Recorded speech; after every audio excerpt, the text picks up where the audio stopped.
The final game of the Valley Baseball League regular season takes place at the site of what was supposed to be the first game of the VBL regular season for the Tom Sox. We are here at Culpeper County High School, the site of tonight's game between the 20 and 17 Charlottesville Tom Sox and the Culpeper Cavaliers, who sit at 17 and 19. All the seeds are set in the VBL South playoffs. This game relatively useless, but serves more as a confidence boost for both of these squads. I am Jeremy Rose, joined alongside Landon Weaver, And Landon, we have a nice tent outdoor setup here today. We're standing at a beautiful plastic white table. What are the vibes feeling like tonight? It's feeling great as Ben Rikosh stands in front of us and takes our picture. We get ourselves set up here in this nature-filled area. Last time I was here, it was a long doubleheader. We were outside underneath the Cho Airport tent. Thank you for Cho Airport. Thank you, Cho Airport. And now we're here broadcasting the game, the first away game other than Harrisonburg that we'll be able to do. So it's a pretty cool atmosphere and something that we haven't done before, seen before. It's pretty cool to experience this with you. Yeah, it's an absolutely beautiful environment out here. A beautiful day, partly cloudy skies, a couple of sheep flying through the air tonight. Mostly sunny weather, sitting at about 80, 85 degrees. A light breeze coming through the area. A beautiful day for baseball, and baseball is what we're going to get tonight. The Sox have a little bit of a different lineup. We've got Lee Sowers hitting the leadoff spot for the first time all season. The guy has been an on-base machine, and now he gets the chance to prove that at the top of the order here tonight. Yeah, Lee Sowers, well, he's been playing a lot better as of late, and he's not a guy that's going to surprise you with what he does with his bat, but it's more of his presence in the batter's box that will really shock you.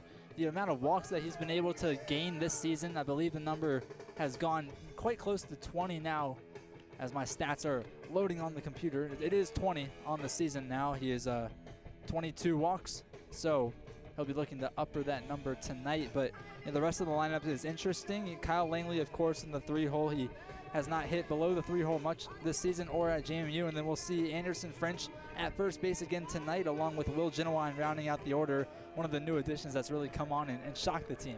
Yeah, it'll be Sowers to lead off. He's playing second base tonight for the Sox. His up the middle mate, Jackson Soroy, will hit in the 2-hole, followed by Kyle Langley out in center field. The 4 spot will be Brock Clayton, who will do the catching for the Sox tonight. Another positional switch up, it's Tanner Shadle. He's batting in the 5 spot, but playing third base tonight. Usually spends his time on the opposite side of the diamond, over at first, and then at first, the aforementioned Anderson French will be at first base. Evan Taveras will be the designated hitter for tonight. Then out in left and right field, respectively, Walker Buchanan in left, Will Genowine out in right. The Sox tonight are going to face Benji Tucker, the Wisconsin Whitewater, former Mercer, former Sacramento State pitcher, right-hander, plays both ways occasionally, but has been more of a pitcher so far this season. Through 6 games, a 1-1 record and a 10.32 ERA, so hasn't been amazing, but has an opportunity to turn things around right before the playoffs, and we are just about getting set for first pitch right here. The Sox in their road green uniforms, Culpeper in their yellows. The first pitch into Sowers will miss upstairs for ball 1, and we are off from Culpeper County High School. One thing that's interesting that we haven't really noticed a whole lot this season is the wind. There's a little more wind than the Tom Sox are used to playing with, and it's more of a headwind that's going to help the ball carry towards the fence rather than push it away. Second pitch to Sowers is a called strike. The umpires tonight at home plate, Jerry Park, Mike Mackey at first, and Matthew Van Paris at third. A 1-1 count now on the leadoff batter, Lee Sowers. On the ground towards the left side, that one will be collected. The throw made over in time to first base. Evan Escobar with the 6-3 put out to get things rolling from Culpeper County. Number 18 from UVA, Jackson Soroy. Now up to bat, Jackson Soroy, the newly signed and sealed Maryland Terrapin. Still repping his UVA gear from the right side, but will soon exchange that out for the red, black, and gold of the Maryland Terrapins. And Daniel Stein and Nate Shores will have the honor of watching him play up in Maryland, and it'll be a pretty cool sight to see for them. First pitch to Soroy upstairs, ball 1. Yeah, Soroy's been a really consistent hitter all season, a guy that has really come alive over these last couple weeks, and really when he signed for Maryland, he really turned a corner with the Tom Sox, and he's been continuing his reign as of late. 1-0 pitch, a called strike. Soroy thought he was going to go around on it and instead decided to hold back and lets it go for strike 1. Soroy, as you mentioned, just a consistent hitter at the plate all year, an average sitting at around 250. and just kind of is putting good at-bats for the Sox all throughout the order. He'll take that one for strike two. He's second on the team in walks with 20 walks on the season, just behind Lee Sowers. Breached that 100 at-bat mark as well. Him and, I believe, Patrick Neas, along with Kyle Langley, who sit above 100 at-bats now for the Sox this season, the three guys who have been here from the get-go and have had consistent playing time. The 1-2 pitch to Soroy outside. We're even at 2-2. Yeah, Benji Tucker is quite a force out there on the mound. He has a big frame. Curious to see just how tall he is. A guy that the Tom Sox have not seen yet this season. He's only 6'1", but 205. His frame is imposing. The 2-2 pitch to Jackson Soroy, grounded through the right side, and he'll have a one-out single as the first Tom Sox runner is aboard, something that the Sox struggled with last night in their 3-1 loss to Stanton. Yeah, only 3 hits last night, and you already get one in your second at-bat of the game, so definitely a positive sign there for the Sox, looking to right their wrongs from last night's pretty monumental game in Stanton, which turned out to be not enough for the Sox. Yeah, a game the Sox needed to win last night in order to continue their run towards this 2 seed in the VBL South, and the bye instead fell to Stanton. And with that fall to Stanton, the Braves clinched up the 2 seed, and the rest of the VBL South playoffs solidified themselves. It'll be Harrisonburg at the 1 seed. They'll get a bye along with Stanton, who the Sox will face if they do beat Waynesboro at home on Thursday night. Then Culpeper will host as the 4 seed, and they'll host Covington. The second pitch to Kyle Langley is fouled off his body. He's now down 0-2. And if you're the Sox, if we're going to talk about playoffs for a second, you got to take it one game at a time with it being single elimination. You can't think about the next game. You got to think about the game at hand. And, they obviously have a championship caliber coach in Randy Tomlin, right? A guy that took them to the championship and they won last year. So he knows what it takes. And now with the new format, I think he'll really help them out. A strikeout to Kyle Langley. The throw down to Jackson Soroy is not in time. So it'll be the strike him out, but it won't be the throw him out. Soroy moves himself into scoring position now for Brock Clayton. Kyle Langley goes down swinging. Good heads-up play there from Soroy to get a good jump on the pitch, and he beat out the Chris Minta Burrows throwout. So now the 4-hole DH, Brock Clayton. If you can hear Coy Tomlin to our left, very excited. Brock Clayton is his favorite player and could use a big RBI single right here. First pitch to him inside, ball 1. Jackson Soroy leads off of second base, now 5 for 8 on stolen bags this year. He's kind of done it all for the Sox. Been clutch in moments where he needs to be clutch. Done his job in other moments. Should play a big factor down the line. The 1-0 pitch from Tucker into Clayton. Skied into the air towards the left side. Settling underneath that one is Melessa. He will make the play for out number 3. So the Sox pick up a hit and move a runner into scoring position. But that is all they wrote for the top of the first. We'll move to the bottom of the first inning of play right here from Culpeper County.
The bottom of the first inning right here from Culpeper County High School. The Sox go scoreless in the top of the first inning.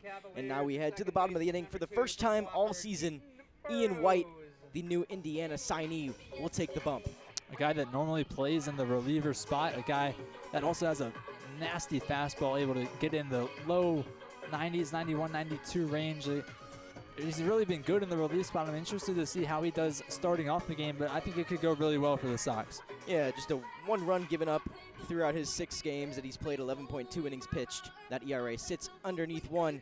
We'll have the tough task of this Culpeper lineup here tonight. Keaton Burrows in the leadoff spot, Donovan Mitchell in the 2-hole, Keani Painter, the designated hitter, batting 3rd, William Plato, the right fielder, batting 4th, Kelly Crittenberger at 3rd base. In the 5 spot, the first pitch, up and in to Keaton Burrows. Maxwell Melessa, the left fielder, batting 6th. Colby Motley in the 7th spot. He'll play first base. Caden Crispin, the catcher, batting 8th. And Evan Escobar, the shortstop, to round out the order. White's 1-0 delivery is a called strike. Yeah, his fastball is pretty hard to hit off of, especially when he starts it going one way and kind of gets you, especially the righties, trying to chase it. The 1-1 pitch. A check swing. And it'll be a called strike from behind the plate. Jerry Park calls that one strike 2. Now a 1-2 count. For Keaton Burrows this year, a .325 average. He's been up in the upper echelon of hitters in the VBL from start to finish so far this season. Recently a Wofford commit. The 1-2 pitch into the air on the left side. Tanner Shado calls him off, but he gets called off by Jackson Soroy, ranging over from the shortstop spot, who will make the play for a quick out number 1. I'm trying to see where the sun is in the clouds, so it's not going to be a problem for players getting the ball caught up into it. We've seen that a couple times, especially under the lights at JMU. That definitely served as a problem earlier on in this season. A couple of days ago out in Harrisonburg when the game got pushed back so late that we were playing into dusk. First pitch into Donovan Mitchell, up and in. Just a good 2-pitch mix from Ian White on the mound. Gonna have to continue to mix it up well in order to make it through at least 1 round of batters. That fastball you talked about, Landon, and then also his slider, which works off of it so well.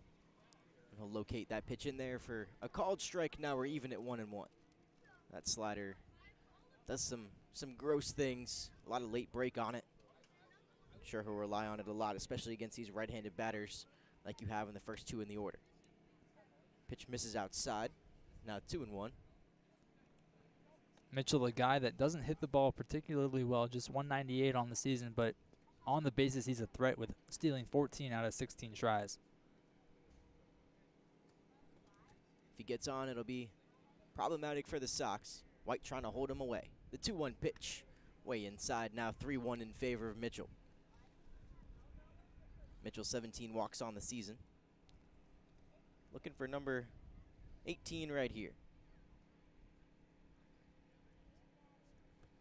The 3-1 upstairs.